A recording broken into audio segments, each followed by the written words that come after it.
today I'm really excited because I got me a good one in here, honey.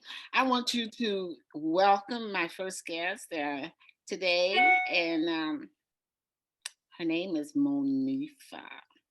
Right, Monifah? Where are you? I don't even see you, my darling. I'm right here. You see me? You see No, me? I'm right here, Jamie. I'm right here. Do you see me now? Girl, you look good. You see me? Yeah, I see you looking fabulous. Yeah, well, you had to say that because you're coming on my show. So okay, all right, I accept. I'm not. If I didn't think so, I wouldn't say a word. I'll just be like, "Hey, Jamie, it's great to see you." I know. I want to kind of talk to my people about this Monifah, honey, who's my baby, an American R&B singer, songwriter, and television personality. You best known for you. You came to me through my boy Heavy D. For sure. Yes. You know, a lot of people don't know who Heavy D was, but that was a wonderful. Can you tell me a little bit about him? Well, tell them a little bit about him because he was one of the first people. Wait a minute, let me just set this up. Heavy D first came to my house and he brought his whole gang. You know how the rappers do. Yes. I had this tiny little house and he came in and it was like 14 guys. You know what I mean? Your house in DC, right? My house in I remember your house in DC.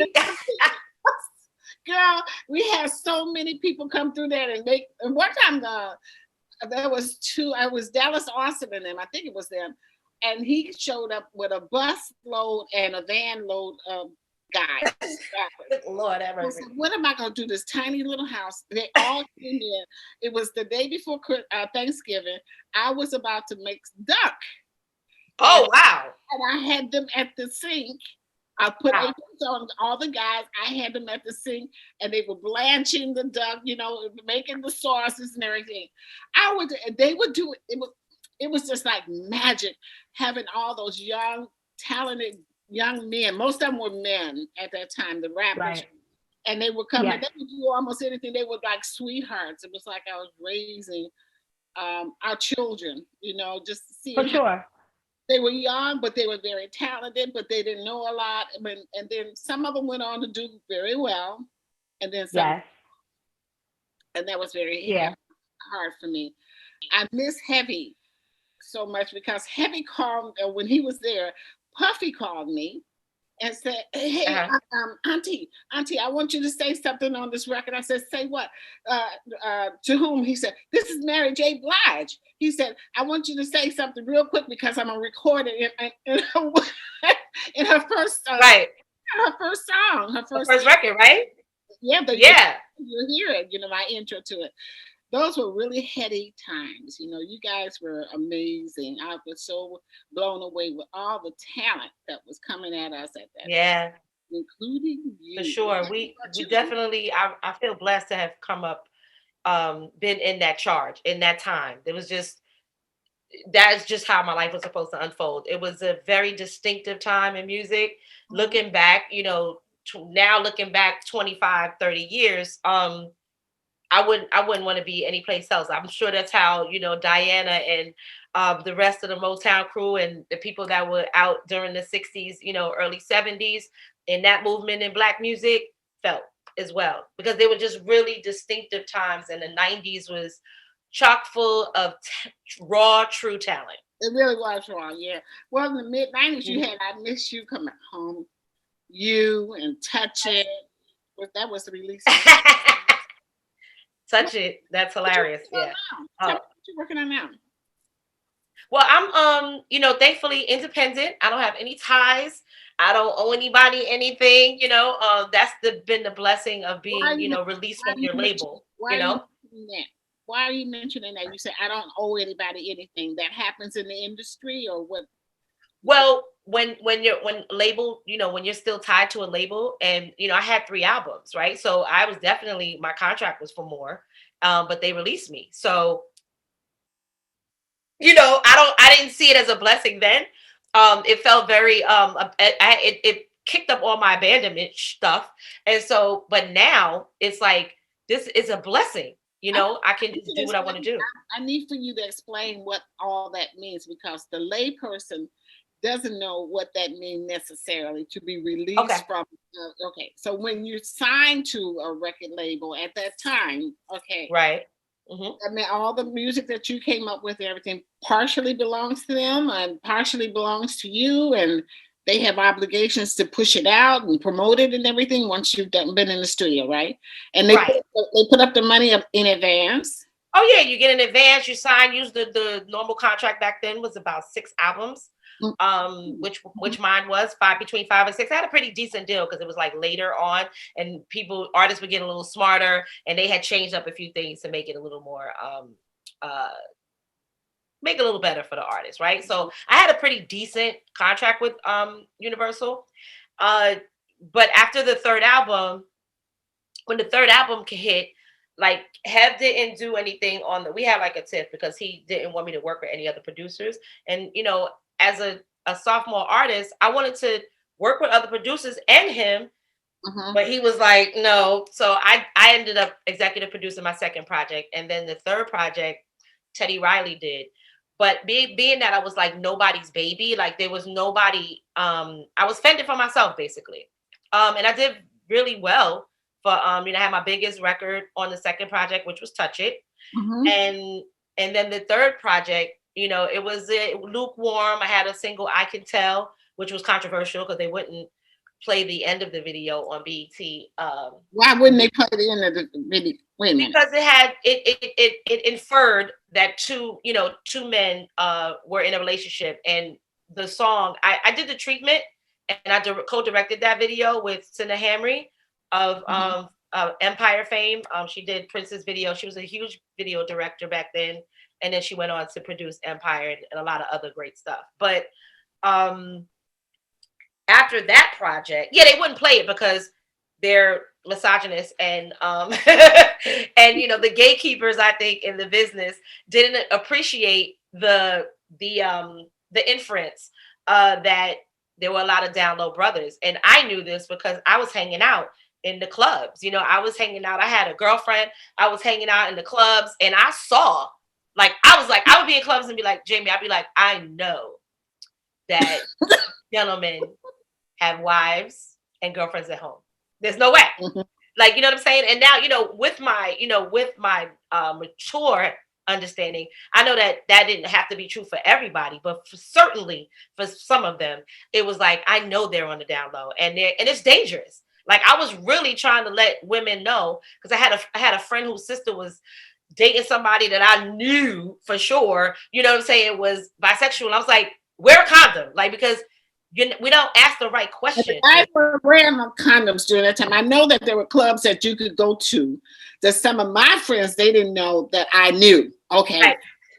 But other guys would report on them, would tell them, well, he goes to this club where we go and all. Yeah, for sure. And you were trying to say it from a health perspective. You were trying because I was like, these women running around thinking they know something about, and we ask the wrong questions. I'm like, you don't ask a man if he's gay. Don't ask a man you have to ask him, do you sleep with men? Because this, you know what I'm saying? Do you, have sex with men? Because people that have sex with same sex don't necessarily identify as gay or homosexual or lesbian or, whatever, right? That doesn't necessarily mean that. Anyway, they wouldn't play the video. And they wouldn't play the video. The end of it, they will always cut it off. Okay. Right before the time when Omar part of it. Who would cut it off? I wouldn't cut it. I wouldn't cut it off. No, but in their rotation, they cut it off. Yeah, in the rotation, they cut it off. Oh, okay. They will always cut it off. And Omari Hardwick, that was his first video. Like he was in that video. He was in my video. He was the only. It was him too. Those two guys were the only one out of about 350 men that would do the part that day. It was very strange. 350 men came. 50 people that went to audition for these two parts. Okay. These were the only two that were comfortable, that were real actors. You know what I mean? And they knew what to do. And they weren't even, they were in separate spaces. The thing was, Omari turns around in the bed and the guy is sitting in a chair. Like, if they weren't even in any close proximity, it's ridiculous. But are you saying that the other guys just didn't even want the inference? They didn't even want it, although they were gay. I don't know what they were, but they weren't actors if they had an issue. You know what I'm saying? Because it's a video. but So it was a little bit dicey back there in the very day. much so. And a lot of people didn't want to get blown up. Like I felt like I was this. It was funny because I would feel like I was this like person that I have mad cool. I'm cool with most people. I've never had any bad blood with anybody in the industry. And it's just funny, like certain people that I knew maybe had, different appetites and interests and stuff, they would just really be chummy with me. And it's like, I was like, I'm not gonna say anything. Like, I'm not here to blow anybody's spot up. That's your business. You know what I mean? But you didn't care at that time. You were always who you were, right? I was. It just, no technology. It wasn't like it is now. But heaven, a lot of the, Puff and all of them, they would, I remember Puff telling a few people, don't mess my money up. And, Heavy's be like, you're killing me, yo. You're killing me. But it is what it was. They weren't ready. And now that I look back and the things that I know, I always feel like it's very rich. With some people, being very phobic. It's really rich. Well, but they're still phobic. They're not so phobic today, though. I think.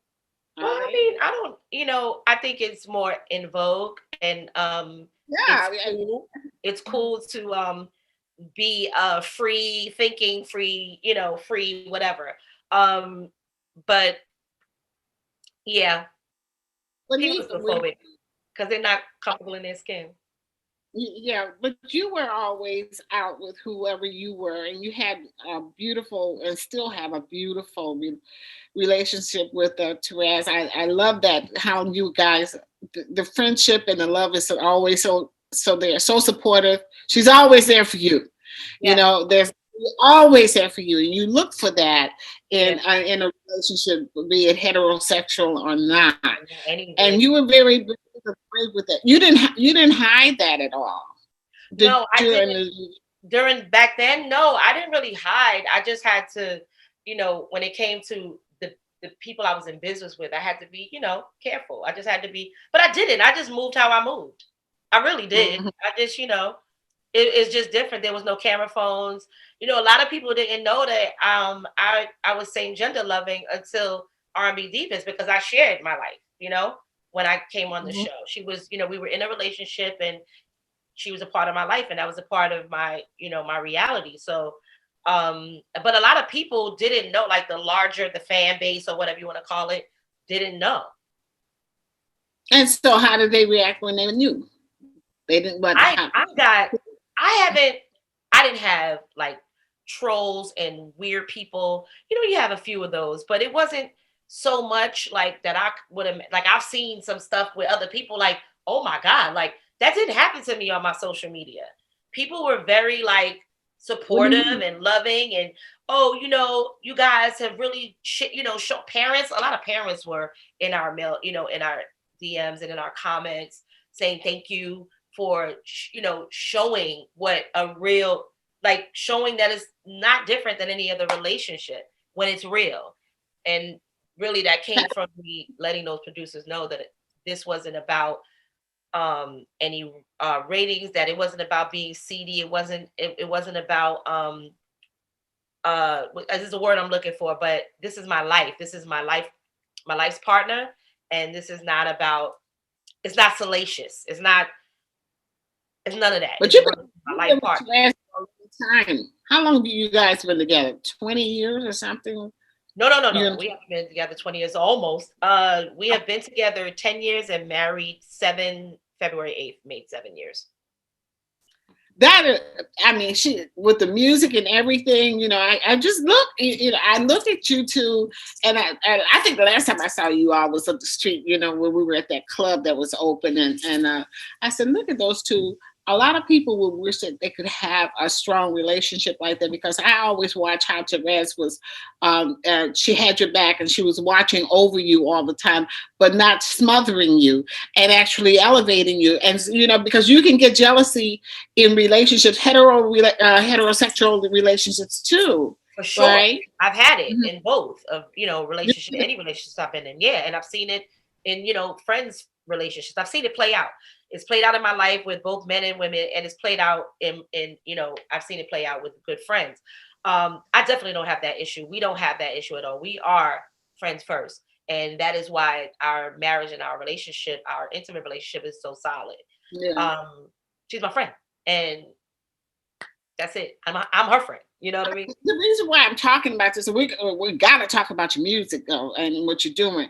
But I think it's so important to me for young people. It maybe it's much easier now than it was back in the day.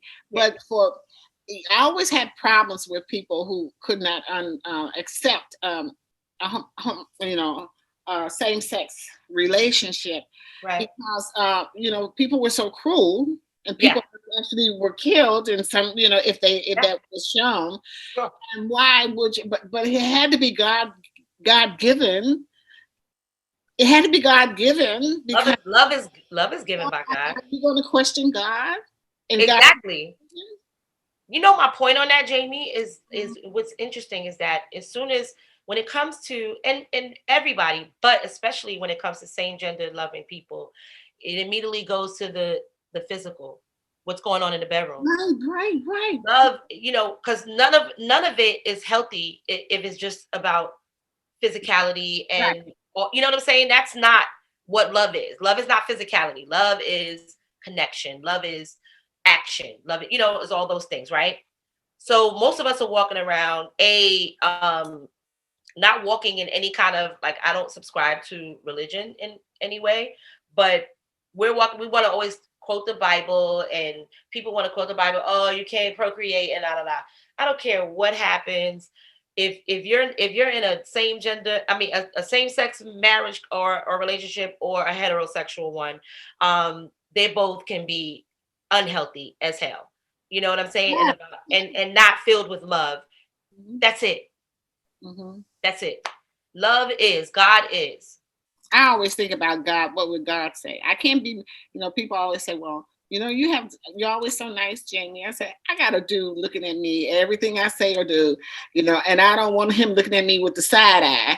Okay. And then too, I be having to tell people, I God don't told need you no, God don't that. need your help. Just he don't need your help. He's got all by himself. He Well, got it. Let me and him, you know. but, Everybody have their face to face and mind your business. Like, outside of that. tell me a little bit about your music, what you're doing now, though. Well, I've been recording music since oh my gosh, I have so much music. I am having a wonderful time uh recording new music, figuring out who I am, telling my story, my journey, where I've been. I've done a few where I'm paying homage to some of the artists that I love. And the timing, is just the timing is very close to right, because it's been years. I put a single out in 2015 called One Moment, which spoke to taking that time for yourself, which ended up being kind of prolific in a sense, because that's what ended up happening in 2020. We had to learn how to go inward, because there was so much chaos and fear and uncertainty going on with this pandemic. And I just been really been taking time to really get to know myself and grow more and explore myself as an artist. So I'm not just a one trick pony. I don't like just one kind of music. I don't sing just one kind of music. I've recorded only one kind of music. And now, because I'm independent and because I can reach my fan base like at the tip of my fingers, I can do whatever the hell I want to. So I'm really excited about that. And I don't have to be So you making pigeonholed. money still without a record label or anything? How do you make the money? How do you reach your fan base? But Uh-huh. how do they support you when you're performing or? Well, when I was working and I was working before, I was still able to perform, but now, I had to become creative, and things are going virtual, so I'm planning. I've been in producer mode. I have some shows under my belt that I'm pitching and stuff, so I'm staying busy. I'm saying, and thankfully, I'm I'm not alone in the world, so Yeah, we're moving and navigating this thing together, Therese and I. So sort of what? Let me ask a little bit about the television. You did Atlanta's R&B divas and stuff. Yeah. How was that? What did you learn from that? Because you did very well on that. Jesus Christ. And did you television? Well, yeah. For me, it just because I was in a space where I was healing. I was just I had just gotten sober and clean, and I was just living in my truth as it was in that moment, How, And how when it were talked, you? huh? How long? How long were you not sober and clean? What happened there? When I knew you, well, did I know you when you weren't out sober and clean? Well, Because you you, probably saw that, me, but yeah, I was always a drinker. But then I started, using cocaine like in my early to mid 30s. It was very late because it didn't happen. Had nothing to do with the music business, nothing. It had everything to do with things that I needed to heal and trying to escape and numb out. what were you Um, trying to escape from? Why were you doing inner coke? inner voids that needed to be filled, low self-esteem, things that I didn't realize were going on, childhood things that I needed to address. I had a lot of trauma, death trauma, just growing up in Harlem and just Mhm. environmentally, things that we all, like when I say all, I mean I think all kids that grew up in an urban environment, especially coming up as in your formative years in the early 80s, um and the epidemic that was at the crack epidemic, people dying, losing friends. There was just a lot of things going on environmentally, and then when you add that to whatever may be going on internally and inside of your home, your family dynamic, that's just a recipe for you need to sit on a couch at a certain point as an adult to navigate and heal your stuff. Can And I so ask you? Can yeah. I ask you what? How many kids were in the family? Were both parents No, there my dad died when also? I was 9. Or My mom raised okay. my brothers and I. I am the youngest and only girl of 3 children from my mom. My brothers were 12 and 13 years older than me, and Oh, the younger of the two, who I was very close to, passed away when I was 25. The day I got it's so funny because all my death traumas, like my dad died the day I did my first national commercial when I was 9 years old, and then my brother passed away right in the middle of me um recording the first album, and the day of the funeral I got back the edit from my first video, so I Miss You. It's very interesting. yeah, because it's highs and lows at the same time, and I mean, this. How do you adjust to Right. that? And in our community, where do we go for help? We can't go to the. We can't just go to the church and trust in the Lord and all, all that. The I Lord, tell people, I if I knew, like, how I to reach wasn't Him and how. right. If I knew what I knew now, like, I would have gone sooner. I knew because, quite honestly, if I wasn't an artist, I probably psychology was my thing. That was going to be my next thing because I have an anointing for it. I love things of the mind and behavioral things. Um, so what I realized, I knew what my issues were, but healing them is paramount. Like, you have to heal. You can't just know what's up with you or imagine. You have to actually heal it. And so when I was getting high, I was really just numbing. I wasn't happy. I wasn't happy with myself. I wasn't, I just was like, okay, whatever, depressed, chemical stuff, mental health, not understanding that trauma and all of that stuff that you put on top of it, when you behave, promiscuity, all kinds of things. It just kind of stacks the deck for your emotional health, right? So as I'm, drinking, my inhibitions are gone. I'm, you know, sleeping with people to escape and doing whatever, just living and calling it being in my 20s and just looking at it because everybody else is doing it, but that doesn't mean it's not it's not harmful to my spirit, right?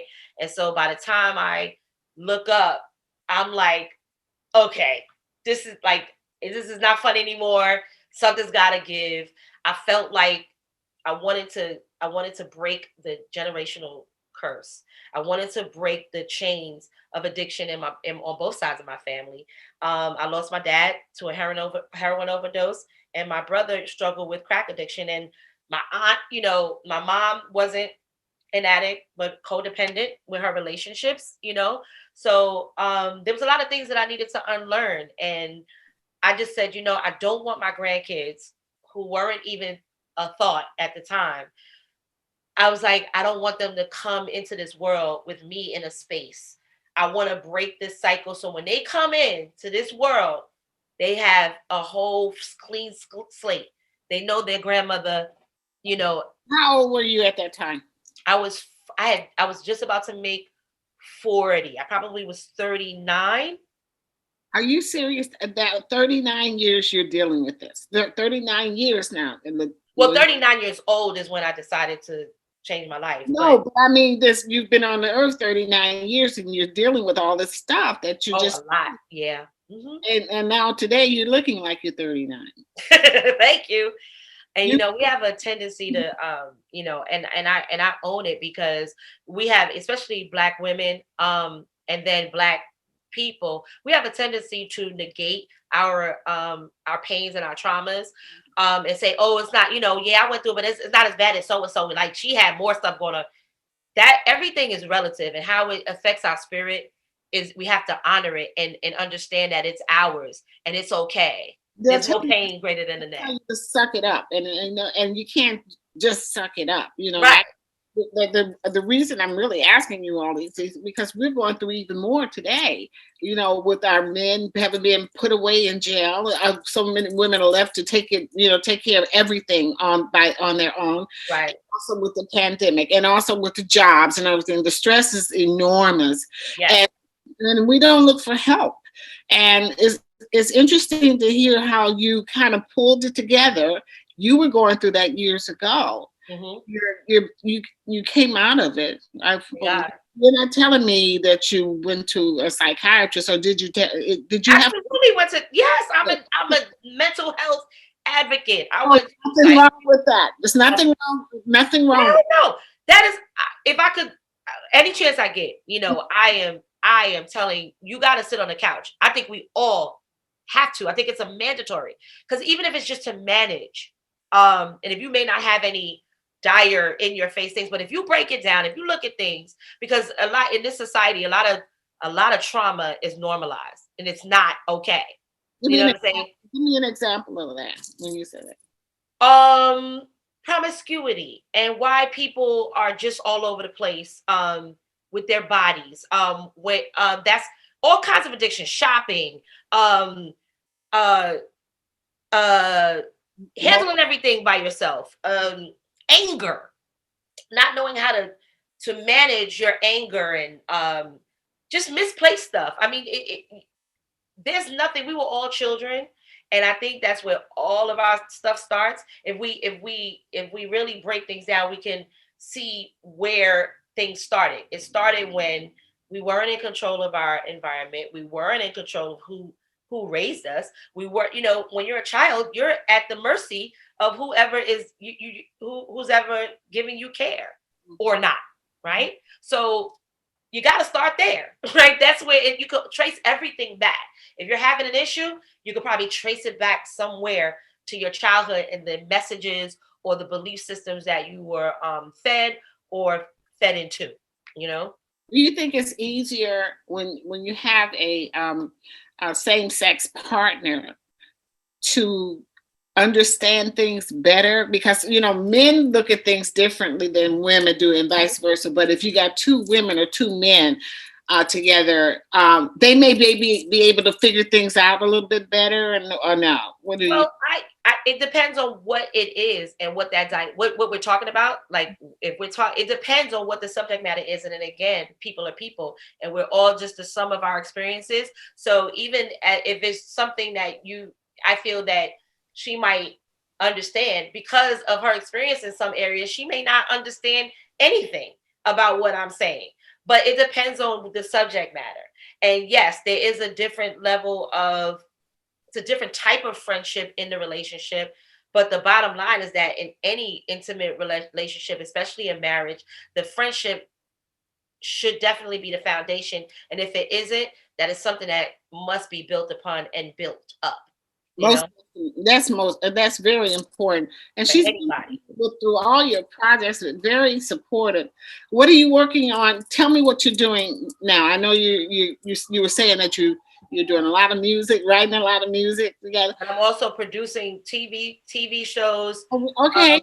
My one woman show, semi autobiographical in What my way, because I'm a shows theater baby. what TV shows are you producing? Tell me. Well, I'm pitching some shows. I've helped develop some reality shows, well, docuseries. One has having to do with credit, money. Another is a thing called Love and Business. Couples in business together, Black couples in business together. Therese and I just finished our sizzle reel for our show, and we're shopping that. Obviously, EPs on that, both of us, and there's one more, and a film that I'm trying to get placed somewhere. So I'm Well, gonna reach you out have to a my lot of things friends. going on. Your brain is just really moving now, especially this is in a way, this is a good time because people have access to do things, especially through Zoom and everything, whereas they didn't Yes, have or the people behind it before, you have all that's that. true. Yeah, That's true. out, that's wonderful though. Yeah, I'm excited. It's a really exciting time. I'm really clear. Like these last few years, especially 2020, have really shown me how freaking awesome I am, and just to really That's live in that and embrace that and know that. Where's Therese? Is she gonna get on here? Yeah, she is. I love her. Hi, Hey, how are you? You look fabulous. Don't she? neither one of you are ever age. It's just Oh, estrogen, huh? I don't know. I just had to say hello to you, and I really appreciate the love and the caring that you all have shown each other all these years.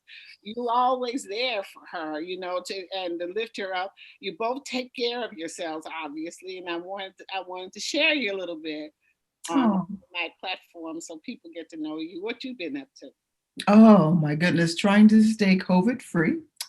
And I'm working from home, and just to kind of lift, we take care of each other because she takes care of me as equally as much as I take care of her. So, but yeah, just trying to keep it all like we are like in unprecedented times, and I don't know if we'll ever see this again of this magnitude in our lifetime. But just trying to stay healthy. That's my first piece.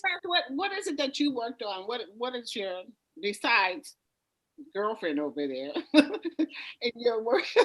In your work, how did you all meet, by the way? Oh, wow. On the periphery, we've probably known each other over 20 something years, but we were reunited in, 2010, I want to say, through a mutual friend of ours who she and I were out gallivanting one night, and she was performing somewhere, and I had a need for I have a fetish for wingettes, and the place that I went to get them was. Where did you go to get those?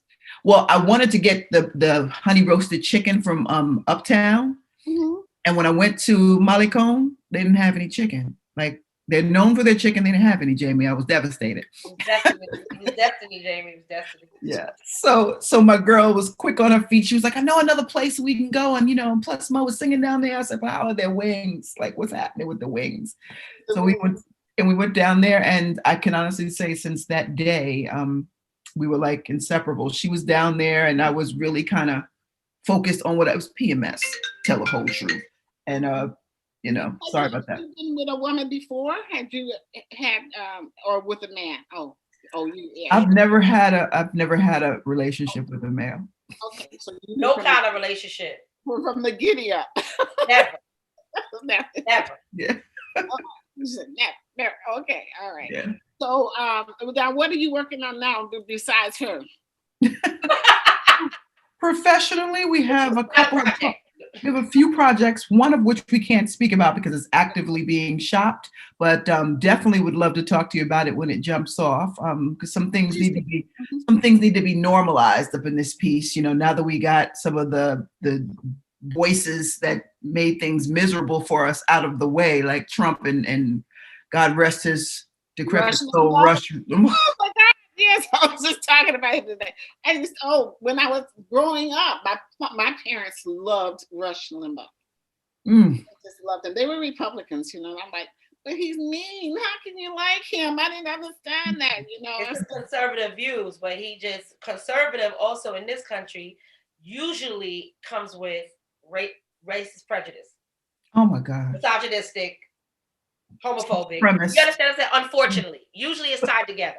Yeah, he had issues with gays. He had issues with blacks. He had issues with anybody that just, and unfortunately, they gave him a platform for an incredible amount of time. Like, just, I just wanted to like briefly amuse myself because I didn't know all of his, and I stumbled across, how long he had been doing this, and I was just like, my God, like, and then I balanced that with, but Nick Cannon says something on his platform, not even to the degree of the vitriol this man is spewed, and he's canceled and apologizing and all sorts of stuff, and they let this man stay on the air and just go through people like. That's interesting that you brought that up. Mm. That, you can say one thing one time and it's help. But Rush Limbaugh has been he has been poisoning America for years, and it bothered me even when I was much younger. But my parents loved him to death. My father did, and my sister does too. But anyway, I'm happy. I wanted to have you all on here. I wanted to show your face because kind people, we need to see more kind, caring people. That's very important to me. And I want to know about her projects and everything when they come out. I want you all to stay in touch with me, And I wanted to ask you also, would you do any more television shows or anything like that when she was on those reality show, the R&B divas? What did you learn on there? What was that like? What's the good stuff? You gonna tell me to us, or is she gonna tell me? Put it like, I can say my experience on R&B Divas wasn't a bad one. When we were clear from the beginning. What does that mean? Well, Mo is, she's pretty gregarious. So when it came down to shooting us in our scenes, she immediately prefaced it with a conversation with the producers and said, listen, this is my real life. This is my real fiance.